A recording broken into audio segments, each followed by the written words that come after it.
আসসালামু আলাইকুম। প্রথমেই আমরা কিছুক্ষণ চুপ থেকে এখানকার সকল ইন্ডিকেটরের বিহেভিয়ারগুলো অবজারভেশন করব, তারপরে বিস্তারিত ভিডিওতে চলে যাব।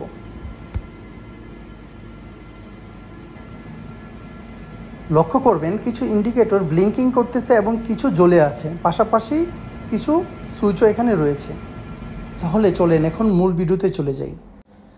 ছবিতে প্রথম যে মডিউলটি দেখছেন সেটি হলো পাওয়ার সাপ্লাই ইউনিট, তারপরে মাঝখানের মডিউলটি হলো সিপিইউ এবং শেষের মডিউলটি হলো কমিউনিকেশন প্রসেসর।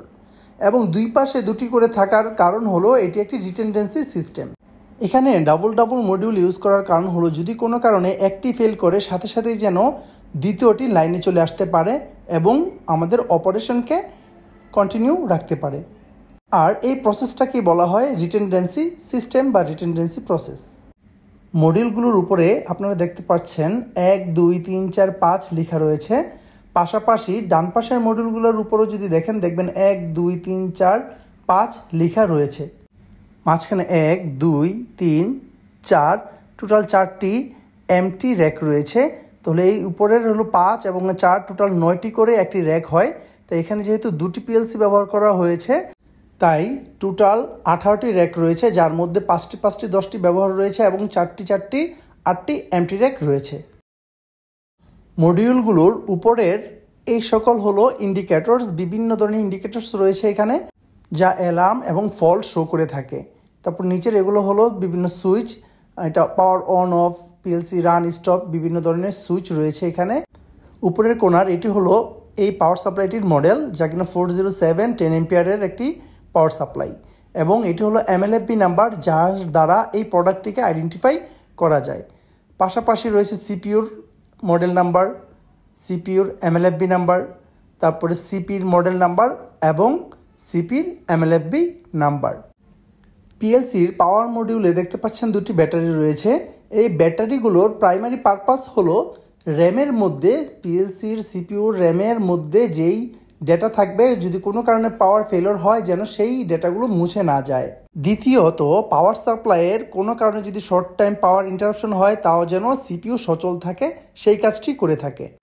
যদি আমাদের ব্যাটারি পরিবর্তন অথবা রিমুভ করার কাজের প্রয়োজন হয় তখন এখানে দেখতে পাচ্ছেন যে সাদা রাবারটি রয়েছে, এটি পুল করলেই আপনার ব্যাটারিটি সুন্দর মতো বের হয়ে চলে আসবে। ডান পাশে গ্রে কালারের যে জিনিসটি দেখতে পাচ্ছেন এটি হলো মেমোরি কার্ড। এটা হলো প্রোগ্রাম স্টোরেজ করে রাখে, যদি কোনো কারণে পাওয়ার ফেলিওর হয় যেন সরাসরি এই মেমোরি থেকে সিপিইউ প্রোগ্রাম নিয়ে নিতে পারে।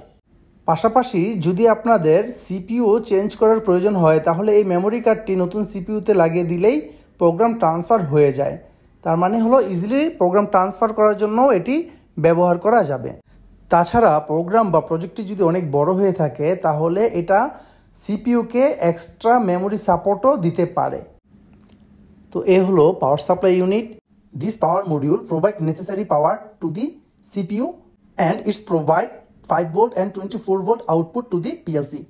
এই পাওয়ার সাপ্লাই ইউনিটে টোটাল 6টি ইন্ডিকেটর রয়েছে। ইন্ডিকেটরগুলো হলো internal fault, battery 1 fault, 2 fault, DC 5 volt and DC 24 volt. Internal ফল্টটি অন এবং স্টেডি হবে যখন ইন্টারনাল কোনো ফল্ট হবে পাওয়ার সাপ্লাই ইউনিটে, আর এটি ব্লিঙ্কিং করবে সাধারণত যখন ইন্টারমিটেন্ট কোনো ইস্যু থাকবে ভিতরে, মানে হলো স্টপিং ফর এ টাইম এবং স্টার্ট এগেন, মানে অন অফ কোনো কারণে যদি লুজ কানেকশন ইত্যাদি হয়। এর ফলে সিপিইউ অফলাইনে চলে যেতে পারে।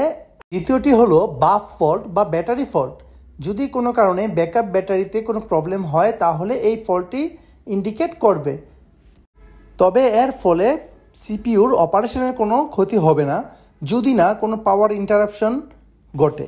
এরপরে আসবে ব্যাটারি 1 ফল্ট। এটি অন হবে যখন ব্যাটারি 1-এর ভোল্টেজ কমে যাবে অথবা লুজ কানেকশন অথবা ব্যাটারির কোনো ফল্ট থাকবে। এটিও একটি অ্যালার্ম, এর ফলে সিপিইউর অপারেশনের কোনো ক্ষতি সাধিত হবে না। বাট ফল্ট 2, এটি হলো 2 নং ব্যাটারির জন্য। এরপরেই রয়েছে ডিসি 5 ভোল্ট এবং ডিসি 24 ভোল্টের জন্য ইন্ডিকেটর। এই দুটি ইন্ডিকেটর অন এবং স্টেডি অবস্থায় থাকবে যখন পাওয়ার সাপ্লাই ইউনিট থেকে সিপিইউতে কন্টিনিউয়াসলি পাওয়ার দিতে থাকবে। আর এটি আপনার ব্লিঙ্কিং করবে যখন কোনো প্রবলেম হবে পাওয়ার সাপ্লাই ইউনিটে অথবা যদি কোনো কারণে ওভারলোড হয় তখন। আর এর জন্য সিপিইউ অফলাইনে চলে যেতে পারে। ভিডিওর এই পর্যায়ে আলোচনা করব সুইচগুলো নিয়ে। এখানে টোটাল 3টি সুইচ রয়েছে। এই সুইচ 3টি হলো, এক FMR মানে fault message relay switch, on of relay switch এবং বাট 1 বাট 2 সিলেক্টর সুইচ। এই সুইচটির মাধ্যমে আমরা একটি এক্সটার্নাল রিলেকে অপারেট করতে পারি। যদি কোনো কারণে ফল্ট আসে তাহলে ওই রিলেটি অ্যাক্টিভ হবে। এর মাধ্যমে আমরা এক্সটার্নাল অ্যালার্ম সিস্টেম বা ইন্ডিকেটর ব্যবহার করতে পারি। অন অফ সুইচটি হলো আমাদের পাওয়ার সাপ্লাই থেকে সিপিইউতে পাওয়ার যেকে আমরা দিব বা ট্রান্সফার করব সেটাকে অ্যাক্টিভ করা। যদি এমন হয় যে আমাদের সিপিইউ বারবার অন অফ হচ্ছে তাহলে আমরা এই সুইচটিকে চেক করতে পারি যে কোনো লুজ কানেকশন বা ইত্যাদি রয়েছে কিনা। তারপরে রয়েছে আমাদের ব্যাটারি সিলেকশন সুইচ। অফ মানে হলো কোনো ব্যাকআপ ব্যাটারি ইউজ হচ্ছে না। আর রয়েছে ব্যাটারি 1 এবং ব্যাটারি 2 সিলেকশন। যদি ব্যাটারি 1 সিলেক্ট করি তাহলে ব্যাকআপ ব্যাটারি হিসেবে ব্যাটারি 1 সিলেক্টেড হবে, সেম ব্যাটারি 2 এর জন্য। In case of power failure যেটা আমরা সিলেক্ট করে রাখবো সেই ব্যাটারি থেকে ব্যাকআপ দেওয়া শুরু করবে। তবে মনে রাখতে হবে পাওয়ার সাপ্লাই বেদে ডিপ সুইচ, জাম্পার এবং বিভিন্ন কনফিগারেশন করার প্রয়োজন হতে পারে। ভিডিওর সামারি হিসেবে এইখানে একটি ইন্ডিকেটরের টেবিল দেওয়া হলো যে কোন ইন্ডিকেটর কখন কিভাবে আচরণ করবে।